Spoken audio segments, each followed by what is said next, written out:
So yeah, can you just talk about the moment-to-moment action, what's happening here? Yeah, sure. This is the beginning of an adventure. It's called Moon on a Stick. The group of heroes is trying to progress through the level to get a relic, the Moon on a Stick. This character that we're following right now is Sterling. Sterling is kind of your classic rogue-like character. Does a lot of damage, but he doesn't take a punch at all. Sterling, not playing too smartly here, should probably stay with the members of the party because he really, like as I mentioned, can't take much damage.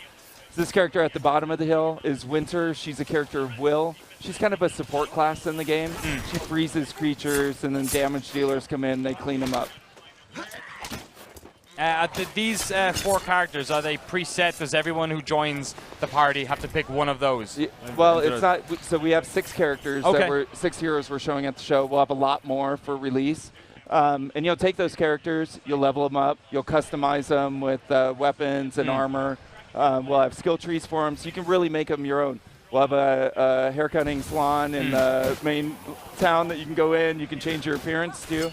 So it's very much like original Fable with more heroes, because it's really about the rise of the heroes. Excellent. And what you're seeing now is the villain is doing a very common tactic, dropping a bunch of smoke bombs on the heroes, then letting loose with a bunch of creatures. There's probably some mines that were in there. And there's an artillery red cap. That's the creatures you're seeing right now. These red caps, they dip their caps in pools of blood. That's kind of the story That's kind of messed up. Yeah, it's a little gross. And this is a Puck.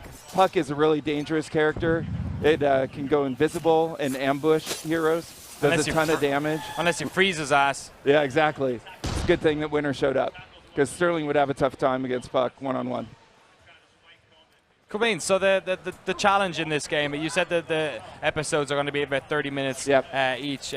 What does that present in terms of replayability and difficulty? Yeah, I mean, that is the great thing about the villain mode. So the villain, you'll see it in a second, lays down all the creatures in the map, can take the creatures and target certain heroes, has abilities like being able to raise and lower gates and separate the heroes from their group. So a lot of different variety, of experience when you go in. And plus, we'll have a bunch of heroes, different combinations to go play through these adventures. There'll be a lot of loot drops that you'll be getting as you play through them. Excellent. So a ton of replayability. I'm getting a bunch of questions in already. I just want to get through a couple of them here. James is asking, what platforms is this out on? It obviously looks gorgeous, but I know Surface is involved as well. Xbox One, we're really focused on right now.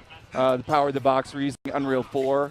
We actually had Tim Sweeney from Epic out to the studio like 6 months ago, because we're one of the earlier developers on Unreal 4. Yeah. He said we had the best foliage he's ever seen. So we're very proud of our foliage. I bet he says that to all. When Tim Sweeney says that, you know. So there won't be any 360 version of Fable Legends? No, okay, no, cool. it's Xbox One. And then, for instance, the villain stuff, can that be done on Xbox One as well, or is that exclusively for Surface? In fact, we're trying to build a couch client as well for villain. Okay. We don't have a solution yet, but we'll have it by the time we get to launch, where a player can play on a couch as villain on a mobile device against someone sitting in the room playing a hero on their Xbox One. Excellent. So this mode, just real quick, this is the villain perspective. So it's very top-down perspective, kind of RTS style. Isometric. You can see him moving creatures around the map. And the interface, this was tricky actually, trying to map RTS-style controls to a controller. And we went through a few iterations, and I think we've come up with something that's pretty great and easy to learn.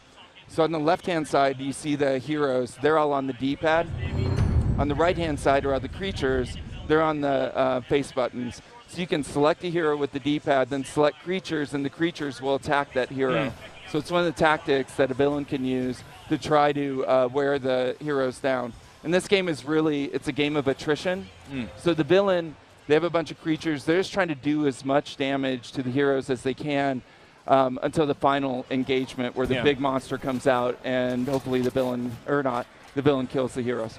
I'm getting a sort of, perhaps it's appropriate, I'm getting sort of a Dungeon Keeper vibe. Totally. Considering Lionhead's pedigree. Exactly. Deep in our heritage, you can call this kind of a Lionhead mashup, right? Yeah. We're taking all of our experience in God games and Fable and we're mashing them together. I've got a bunch more questions here. It feels like everyone is asking a question that I was asking when I was watching the trailer. And Moneystick, I'm going to give a shout out today on this one. Will there be any chicken chasing or chicken kicking? So we have this town, Bright Lodge. It's the central hub in the world. It's gorgeous. You'll be farting, doing emotes on other NPCs and people, real people too. You know, we're gonna have your friends flowing through Bright Lodge. Chicken kicking, it's all there. All those classic kind of Fable tropes that you want. I don't think there was a chicken kick in the trailer, though. Was there? There wasn't. We're saving that. Was that intentional? We're saving that. Because everyone walked past the chicken, and I was like, here it comes, here it comes, here it comes. No, no, no. All right. We have some next-gen chicken kicking that we'll be announcing soon. Tim Sweeney says it's the best chicken kicking he's seen in Unreal before. Exactly. So Bright Lodge is it's really cool. It's a social hub. We'll have mini games there that players can play. It's kind of the place they can go chill out. All the simmy elements that you love about Fable will happen there. And you'll have a ton of NPCs with character like you're used to. Be picking up local barmaids in the pub there, you know, doing all that sort of thing, which I particularly love. Will you have a house or anything like that? That's another sort of we staple. haven't figured out housing yet. Obviously, we want to do that. That's a big part of the Fable experience as well.